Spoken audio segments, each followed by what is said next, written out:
beliau menyampaikan, dan kita diingatkan untuk tidak memilih calon yang punya potongan diktator dan otoriter, dan yang punya rekam jejak pelanggar HAM, yang punya rekam jejak untuk melakukan kekerasan, yang punya rekam jejak masalah korupsi. Saya sangat setuju apa yang beliau sampaikan. Hola netizen yang tercinta, dalam debat terakhir yang digelar pada Minggu 4 Februari 2024, Ganjar Pranowo sempat membuat kontroversi dengan mengutip pernyataan Presiden Jokowi 5 tahun yang lalu. Pernyataan ini dilontarkan ketika Jokowi berkampanye melawan Prabowo pada tahun 2019. Tanpa ragu, Ganjar mengutip pernyataan dari Jokowi yang meminta pada seluruh masyarakat untuk tidak memilih seorang pemimpin otoriter dan pemilik jejak pelanggar HAM. Ia juga menghimbau untuk tidak memilih pemimpin yang korupsi. Pernyataan Ganjar mengenai hal tersebut langsung menuai kritikan tajam dari Rocky Gerung dalam acara nobar debat capres bersama Deputi Saksi dan Pengorganisasian Timnas Amin. Ia menegaskan bahwa Ganjar tidak seharusnya berkata demikian dalam debat. Rocky Gerung juga menjelaskan bahwa Ganjar sempat menjadi orang yang memuji-muji Prabowo Subianto ketika Megawati mengangkat Prabowo sebagai calon wakil presiden pada Pilpres tahun 2009. Bukan hanya itu, Rocky Gerung juga menyinggung soal respon Prabowo dalam closing statement debat capres 2024. Ia menilai bahwa Prabowo terlihat membawa kesejukan, Anies kecerdasan, sementara Ganjar membawa keangkuhan. Artinya dia berbohong pada partainya tuh. Kita mau uji orang pada saat-saat terakhir itu. Mestinya Ganjar bilang, terima kasih, selesai, saya tidak akan komentari soal HAM. Biarkan mahasiswa dan guru-guru besar komentari. Dia menunggangi kemarahan publik padahal dia nggak ngerti. Dia itu pelaku pelanggaran HAM di Wadas, Kendeng. Kita mesti fair bilang itu tuh. Saya nggak ada peduli dengan capres itu, saya peduli dengan dimensi kemanusiaan dari bangsa ini. Jadi sekali lagi saya kasih poin. Kecerdasan malam ini ada pada Anies. Ketulusan ada pada Prabowo. Keangkuhan ada pada Ganjar. Nah, gimana nih menurut netizen yang terhormat? Silakan berkomentar ya. Yo, Jar, gue panggah ngono, mas aku janjan. Omonganmu loh, gue muni jare ngetutnya omongannya Pak Jokowi, ora memilih wong sing paribasane melanggar HAM, jaremu gitu, melanggar HAM. Saya kira Pak Jokowi lo orang dukung kowe, Pak Jokowi dukung Prabowo. Intinya Pak Jokowi pun ora iso mbuktekne lah Pak Prabowo bersalah. Bahkan Pak Jokowi saya kira kubune Pak Prabowo. Wes toh, kowe semakin ngungkit masa lalu kowe mbok ngungkit malah ketok kowe nggo bosokmu iki malah ketok. Ora lak kowe menang malah. Tenan, medun malah ratingmu iku. Wes toh, percaya kowe padha gembar-gemborne masalah sing ora enek sing iso membuktikan, terus wong cilik seakan-akan arep mbok giring opinine ngono kayak jaman biyen. Wes ora iso. Wes toh, yakin panggah nyungsep kowe ngono. Wes toh, nyungsep. Salam seduluran pendukung Prabowo Gibran satu putaran. Sip. Dan ini menurut opini saya, dan pastinya ada pro dan kontra. Menurut saya nih ya, tapi nggak tahu ada yang sepemikiran dengan saya di luar sana nggak. Menurut saya, apa yang dikatakan Pak Ganjar dalam closing statementnya itu agak lain. Kenapa agak lain? Kalau ibarat makan nih, kita punya menu pembuka, makan pembuka, baru main course-nya alias menu utama, dan makan penutup. Kalau berpidato, ada kata-kata pembuka, ada isi, ada penutup. Kalau statement closingnya Pak Ganjar itu semua isinya alias masih pingin debat di mana-mana ya. Yang saya tahu kalau closing itu ada 3 hal yang harus dikatakan. Yang pertama yaitu mengingatkan kembali visi dan misi mereka alias kegunaan dari apa tujuan mereka. Dan yang kedua itu adalah maaf, kata-kata maaf. Karena apa? Ya namanya berdebat, namanya ada acara, mungkin ada kata-kata kita yang salah, mungkin ada kata-kata kita yang tak sengaja menyinggung orang lain, dan mungkin ada juga sikap kita, mungkin body language kita yang mungkin orang lain tersinggung. Mungkin kita joget gemoy kayak gini di panggung, ada orang lain yang tersinggung. Makanya kita harus minta maaf. Karena apa? Karena kadang-kadang kan kita tidak bisa menyenangkan hati semua orang. Mungkin kita mengatakan A, tapi ternyata si B-nya tersinggung gitu. Dan yang terakhir, kata-kata terakhir untuk closing itu adalah terima kasih.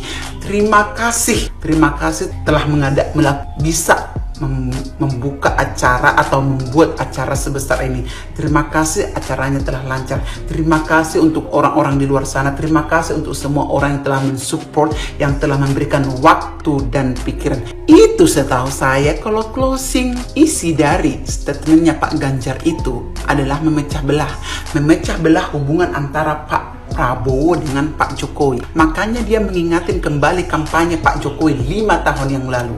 Dan dia membahas lagi mengenai diktator dan masalah HAM. Bambang, kau lupa. Jangan ngomongin masalah HAM. Karena apa? Karena kamu harus ingat, orang yang di sampingmu itu adalah Menko Polhukam. Itu kerjaannya dia. Jadi ngapain aja dia selama 2 periode ini? Oke. Di periode kedua Pak Jokowi, memang Pak Prabowo sudah jadi bestie dengan Pak Jokowi, alias mereka sudah kerjasama. Tapi di periode pertama Pak Jokowi, kenapa bapak yang di sampingmu itu tidak membuka kasus itu? Lah, terus sekarang lu ngomongin itu. Terus pertanyaannya orang, kerjaan orang yang di sampingmu itu ngapain aja? Makan gaji buta? Dan yang terakhir Pak, sebenarnya closing statementmu itu beneran pure dari hatimu, ungkapan perasaanmu, atau itu adalah titipan dari orang. Siapa tahu kan ada emak-emak tetangga nitipin surat, nanti ya statementmu ini bacain, siapa tahu ada yang bilang kayak gitu. Who knows? Oke, fokus sama closing statement aja dari setiap capres ya. Sangat disayangkan, saya begitu sangat terganggu dengan closingnya daripada Pak Ganjar.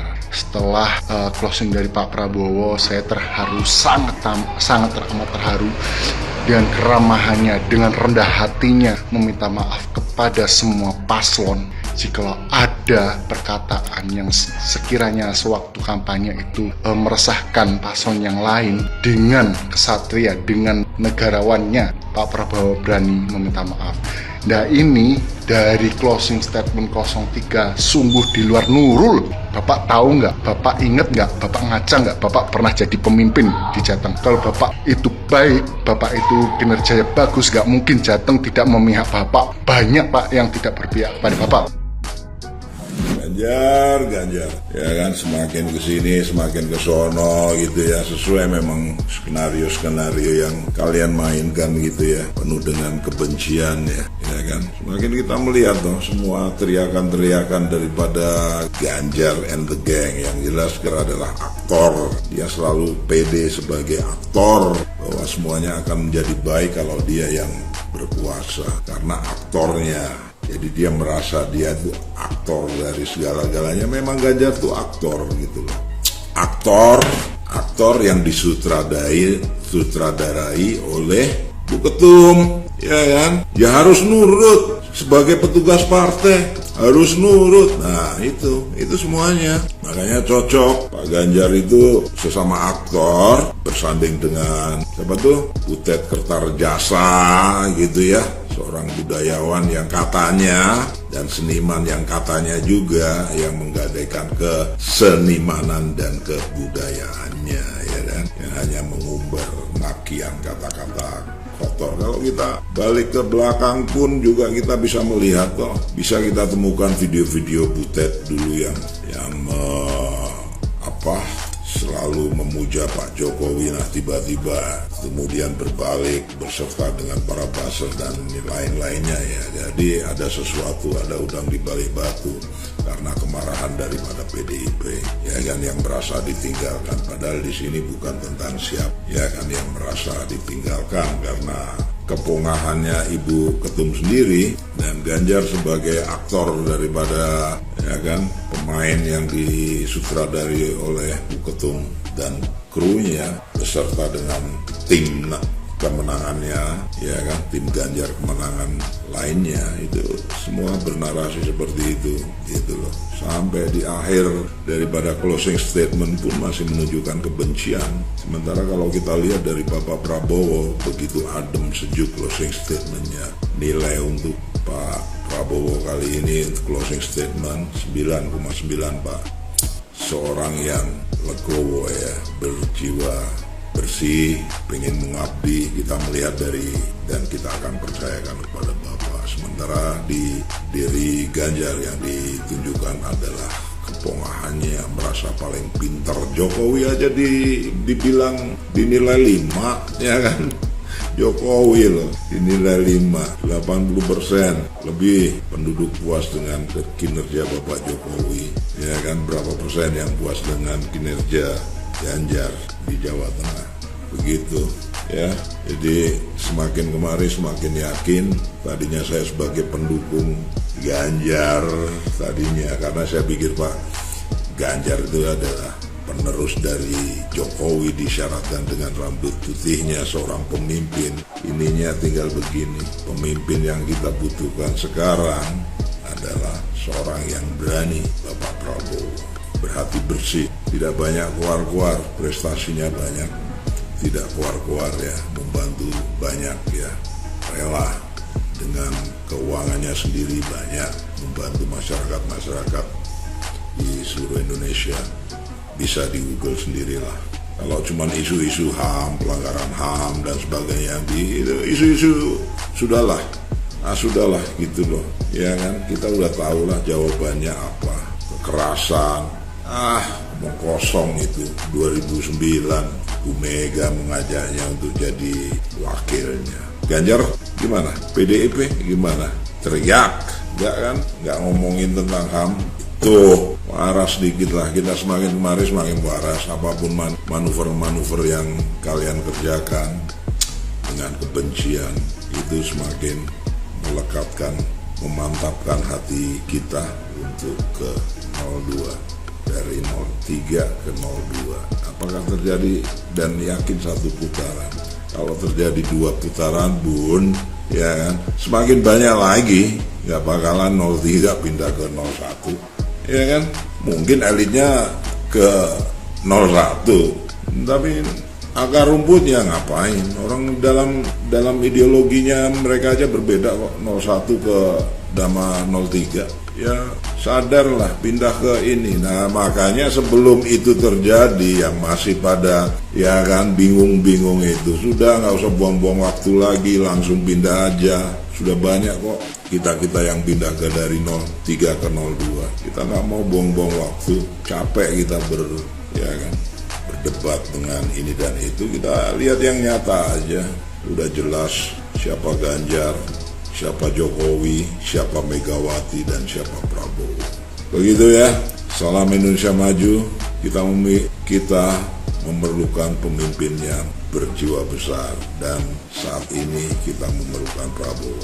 Indonesia Maju bersama 02. Salam.